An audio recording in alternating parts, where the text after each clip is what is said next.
1000 रुपयाचं बक्षीस आहे आणि समालोचन करताना 1000 रुपयाचं बक्षीस आहे. ड्रायव्हरांनी आपलं बक्षीस घेऊन जायचं आहे.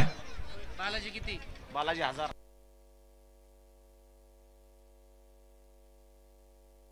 सुटला.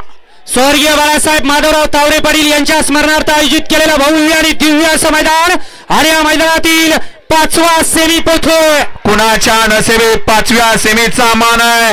आड्याल्याकडाला सुंदर आणि चिमण्या आहे, पड्याल्याकडाला कॉकटेल आणि भवरी आहे आणि मधनं भैयानं टाप टाकला की काय.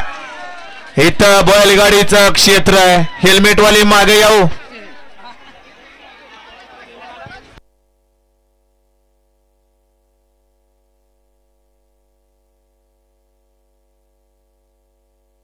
सेमी 3 मध्ये क्वार्टर फायनलला गाडी पात्र ठरली.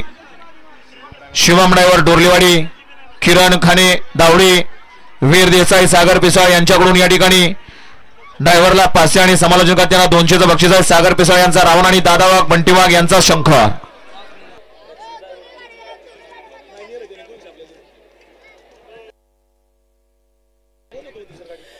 सेमी फायनल 5चा निकाल सेमी